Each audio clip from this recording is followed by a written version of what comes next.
নমস্কার বন্ধুরা, আপনারা দেখছেন ভারতের আসন, আপনাদের সঙ্গে রয়েছি আমি অমিত।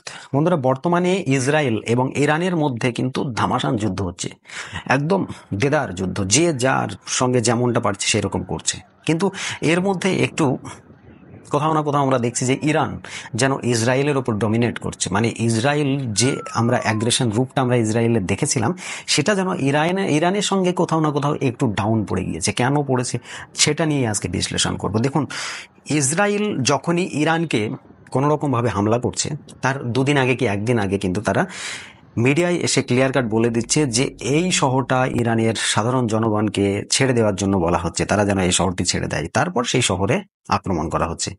কিন্তু ইরান কি করছে? ইরান ইসরায়েলের ওপর কিন্তু এলোপাথারি বোমা বর্ষণ করছে। মানে এখানে কোনো রকম তারা আগে থেকেই অ্যালার্ট করছে না, আগে থেকেই যে তাদের একটা দিয়ে দেবে সতর্কবাণী, সেই সতর্কবার্তা কিন্তু তারা দিচ্ছে না। যে কোনো লোকালয়ে এবং জনগণের মধ্যে, শহরের মধ্যে তারা বোমা বর্ষণ করছে। ইসরায়েলের সমস্ত যে সরকারের মধ্যে এখন এই একটা কোথাও না কোথাও যেন একটু ভয় ঢুকে গিয়েছে, কি যে ইরানের এই ব্যবহারটা তাদের যেন পছন্দ হচ্ছে না। আর এর জন্য সবচাইতে বড় হাতিয়ার ইরানের কাছে কি রয়েছে? ক্লাস্টার বোমা। ক্লাস্টার বোমাটা কি অ্যাকচুয়ালি? এই ক্লাস্টার বোমা নিয়েই আজকে আলোচনা করবো আপনাদের সঙ্গে। দেখুন, ক্লাস্টার বোমাটা কি অ্যাকচুয়ালি। আপনারা কি জানেন যে এই ক্লাস্টার বোমা কিন্তু পৃথিবীর প্রায় 120টা দেশ নিষেধাজ্ঞা করেছে। মানে 120টা দেশের কাছে কিন্তু এই ক্লাস্টার বোমা ব্যান করা রয়েছে। মানে তারা না ব্যবহার করবে, না অন্য কোনো দেশের ওপর ব্যবহার করবে, প্লাস তারা তৈরিও করবে না। এইরকম কিন্তু 120টা দেশ রয়েছে। সেই দেশের লিস্টের মধ্যে অনেক দেশ রয়েছে, আপনাদেরকে আমি তার দিয়ে দেবো, লিস্ট দিয়ে দেবো। এবং বেশ কিছু দেশ রয়েছে বেশ শক্তিধর, যে দেশ যারা রয়েছে তারা কিন্তু এতে সাইনও করেনি। তারা কি বলেছে যে আমরা তৈরিও করবো, আমরা ব্যবহারও করব যদি দরকার পড়ে, এইরকম বলেছে আর কি। তো সেই দলে অনেকেই রয়েছে। তার মধ্যে এখন যে ইরান যে কাজটা করছে, ইসরায়েলের যে সমস্ত শহরগুলো রয়েছে, ইসরায়েলের জেরুজালেমে যেমন আমরা দেখছিলাম যে এলোপাথারি বোমা বর্ষণ। কেমন ভাবে? কোনো সিঙ্গেল একটা টার্গেট নেই। সাপোজ কি হয় যে ইসরায়েল ইরানকে সাপোজ কিভাবে অ্যাকশন নিচ্ছে, যে পার্টিকুলার একটা জায়গাতে এই বেসের ওপর, এয়ার বেসের ওপর তারা অ্যাকশন নিচ্ছে। এই কোনো সদর দপ্তর বা যে কোনো একটা জায়গায় তাদের অ্যাকশন নেওয়া হচ্ছে। তো সেই তাতে কি হচ্ছে, সাধারণ জনগণের ক্ষয়ক্ষতিটা কম হচ্ছে। কিন্তু ইরান ব্যালিস্টিক মিসাইলের সঙ্গে প্রায় 20 থেকে 25টা আলাদা ছোট ছোট ওয়ারহেড রয়েছে, ছোট ছোট বম রয়েছে।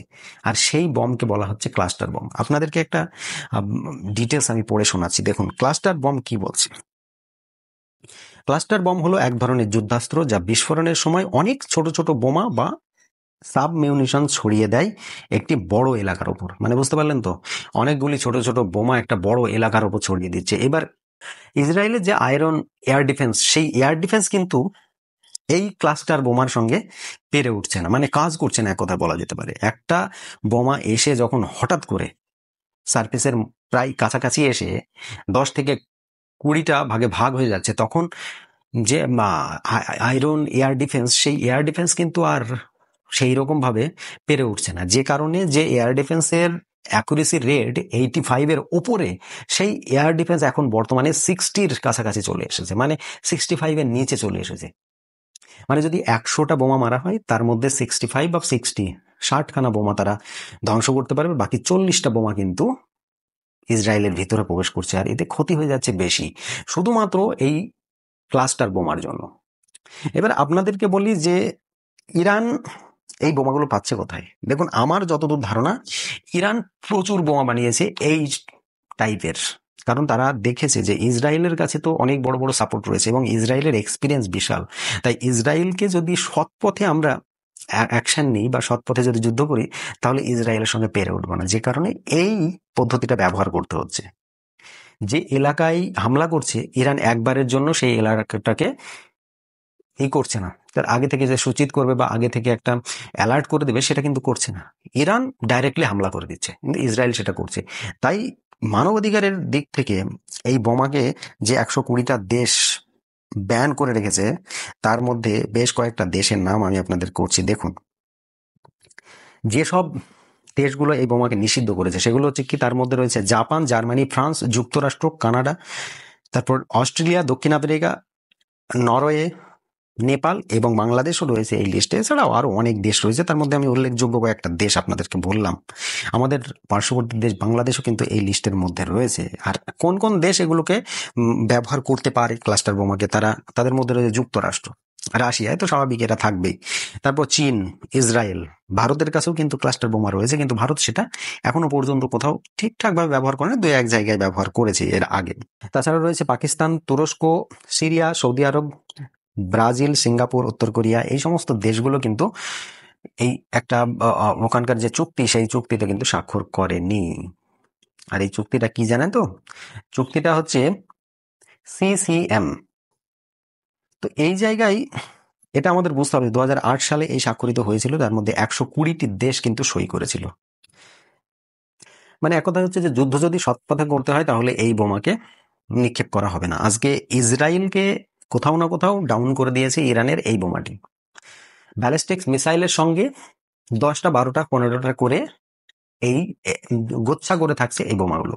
আর যখন পড়ছে তখন কিন্তু আর এক জায়গায় পড়ছে না। ব্যালিস্টিক মিসাইল থাকলে কি হবে, সে পার্টিকুলার একটা জায়গায় গিয়ে পড়বে, মিসাইলটি চলে যাচ্ছে আমাদের যে পৃথিবীর সারফেসের ওপরে, সেখানে গিয়ে আসার পথে এ প্রায় 10 থেকে 20 খানা মাথা নিয়ে নেমে আসছে। আর সেই জায়গায় তার স্পিড থাকছে প্রচুর। আর এই স্পিডকে লক্ষ্য করে ইসরায়েলের যে ডিফেন্স সিস্টেম সেটা কিন্তু কাজ করতে পারছে না আজকে, যে কারণে ইসরায়েল এখন একটু হলেও ইরানের কাছে ডাউন আছে। এখন কথা হচ্ছে এইভাবে যদি চলতে থাকে তাহলে ইসরায়েলের জন্য কিন্তু খুব তাড়াতাড়ি দুঃসংবাদ আসতে চলেছে। হয়তো কোনো বড় স্টেপ নিতে হবে, না হলে আমেরিকার তরফ থেকে কিন্তু ইসরায়েলকে সহযোগিতা করতে হবে। এদিকে কিন্তু ইরানকে সহযোগিতা অলরেডি করছে, দেখুন শুধুমাত্র মুখে নয়, বেশ কিছু দিক দিয়ে সহযোগিতা চলছে, সেটা আমরা দেখতে পাচ্ছি। আর এগুলো জিও পলিটিক্সের ব্যাপার ভাই। আমেরিকা যেদিকে, ঠিক তার উল্টো দিকে রাশিয়া। রাশিয়া কিন্তু ওপেনলিও আমেরিকাকে বলে দিচ্ছে বারবার যে তোমরা যদি ডাইরেক্ট এই যুদ্ধে নেমে আসো তাহলে কিন্তু আমাদেরকে নামতে হবে। এখানেই সবচাইতে বড় সাহস পাচ্ছে ইরান। যাই বন্ধুরা, আগামী দিনে এই ইসরায়েল ইরানের যুদ্ধ আমরা চাইবো যে খুব তাড়াতাড়ি শেষ হয়ে যাক। দুই দেশের যে সাধারণ জনগণ কষ্ট ভোগ করছে সেটা যেন আর ভোগ না করতে হয়, খুব তাড়াতাড়ি যেন এটা শেষ হয়ে যায়। আপনাদের কি মতামত এই ক্লাস্টার বোমা যে ইরান ইসরায়েলের কাছে নিক্ষেপ করছে, তো সেটা আপনাদের কি মতামত অবশ্যই সেটা লিখবেন। যে আপনারা কি ভেবেছিলেন কোনোদিন ইরান এইভাবে ইসরায়েলের উপর ডমিনেট করবে? অবশ্যই কমেন্ট বক্সে সেটা লিখে যাবেন। আর আজকের এই ভিডিওটা যদি আপনাদের ভালো লেগে থাকতো প্লিজ চ্যানেলটি সাবস্ক্রাইব করে পাশে থাকা বেল আইকনটি বাজিয়ে দেবেন, আর আমার ভিডিওটিকে শেয়ার করে আর সকলের কাছে পৌঁছে দেবেন। সকলে ভালো থাকবেন, সুস্থ থাকবেন। ধন্যবাদ।